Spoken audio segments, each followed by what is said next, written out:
So this is a Crown RC5500. So when you get on the truck, try to travel, it makes this noise. And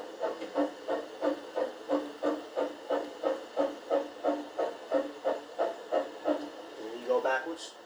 So the first thing you do is you kind of inspect the truck, and if you can see, the drive tire is kind of sticking out. It's sideways. It's not flush. It's kind of at an angle. So that tells me that the drive unit bearing inside is bad and needs to be replaced. So we're going to reinstall that first and then move on to any other repairs. So get a good look at it. As you can see, the drive tire is sticking out at an angle like this, and it needs to be replaced. So we're going to jack the truck up, take the sub-assembly off. See how it sticks out a little on the top? It should be flush.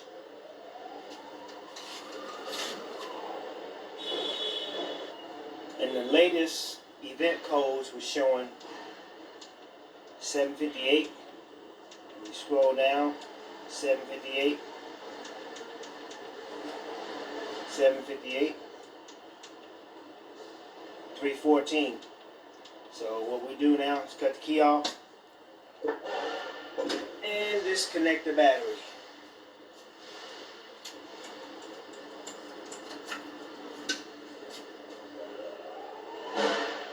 Now we're ready to remove the drive tire. Use a 3/4 inch impact socket and the breaker bar,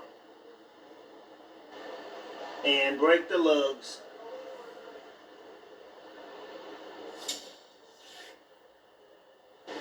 Block the truck and remove the drive tire.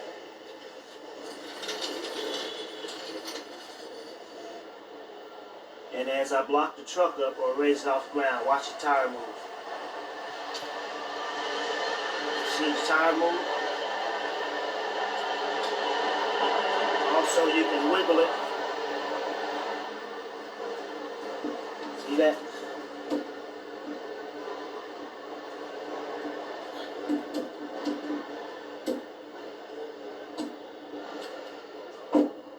See that moving? That's when you know the bearing is bad and needs to be replaced. Now we got the truck safely on blocks, and I can move the wheel freely, and you can definitely see the play in there. So let's take the tire off. So we removed the tire, and as you can see, you got some leaking going on, got paper behind it, whole bearing is shot, and we're going to replace this whole sub-assembly. This whole sub-assembly is going to be replaced. First, we're going to make sure that all the oil's out of it before we disconnect it. And there's even a couple of bearings that's falling out. Look at that.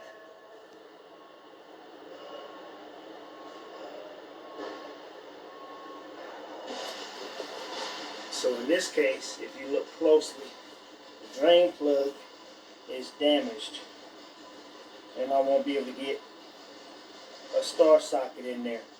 So what we're going to have to do is just pry the drive assembly apart and let the fluid drain on the floor. That's the only way that we're going to drain the fluid. So let's try that. So what I'm going to do is take a socket with an extension with my 6-star, plug it in there, tap on it, and get it to turn.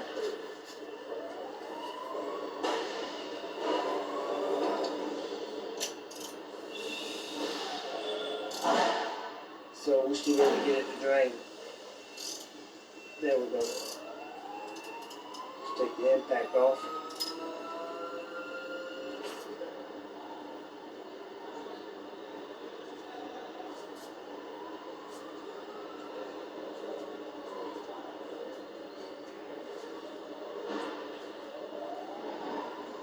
There we go. Now let it drain out. we'll go from there.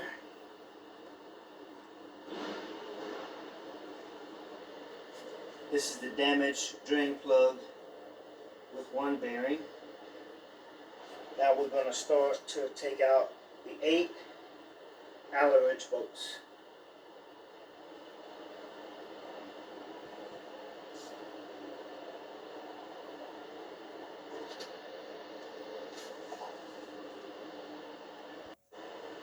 Okay, so now we got all the 8 Allen wrench bolts out.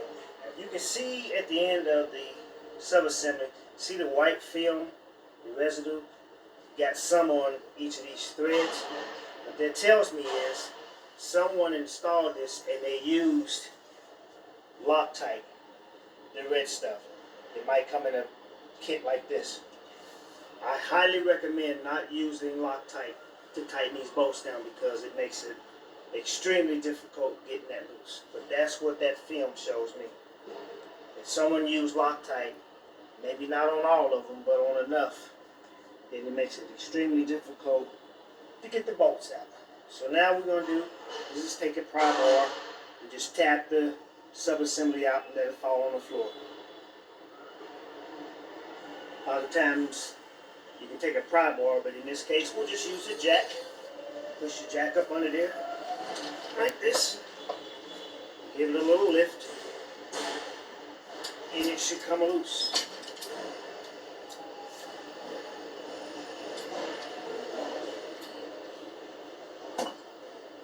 See that?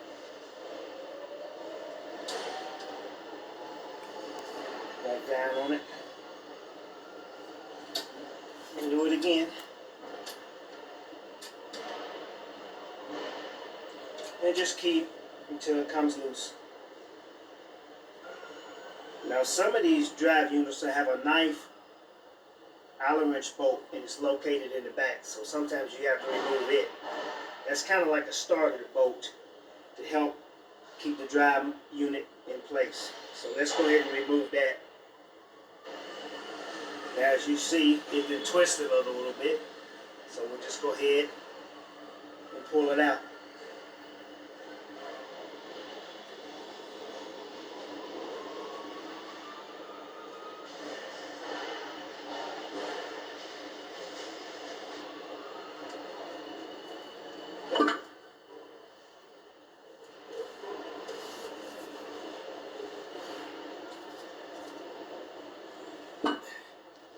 And that's it. You have removed the sub-assembly. And then we'll clean up around this area and down on the bottom. And move this out the way and get everything prepped to install the new drive unit sub-assembly.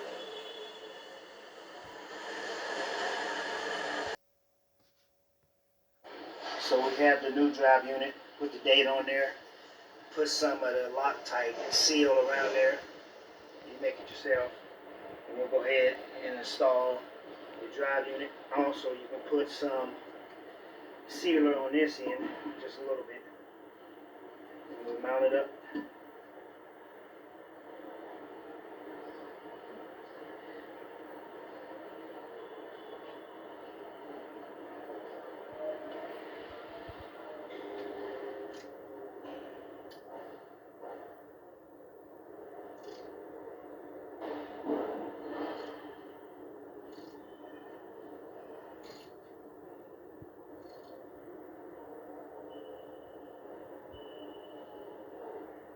Okay, so now we got all 9 of the drive unit bolts in, Allen wrench bolts.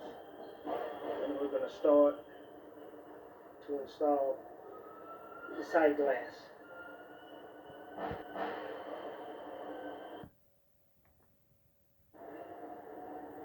Just do the side glass, install it.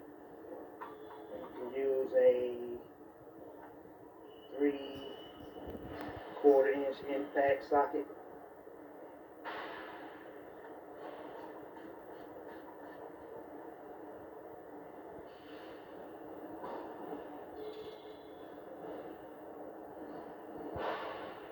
And now we install top port plug up here.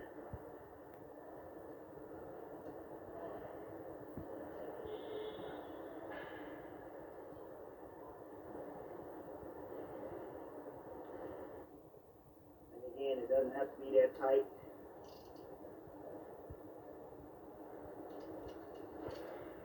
And then last, we'll install the oil and fill it and watch it fill up through the sight glass.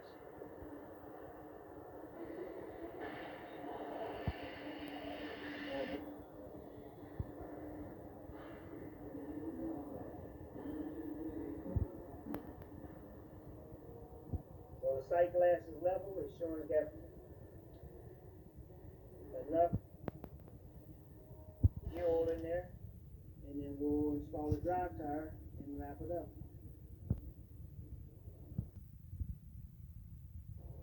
The drive tire is installed. Check the sight glass. See how the fluid is. Not level. Valve lugs. Check the fluid level again. And let's drive it and see what happens. Plug in the battery.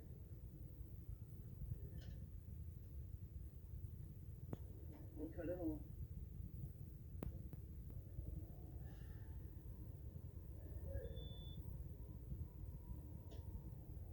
Spin it.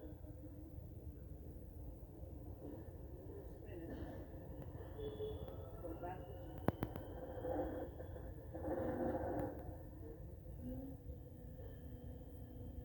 Both directions. Let's go forward. Plug it. Makes a little noise. Go backwards.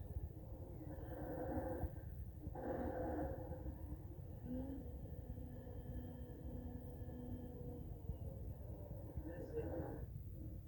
And that is how you change the drive unit subassembly on the RC5500 stand-up truck. Thanks for watching.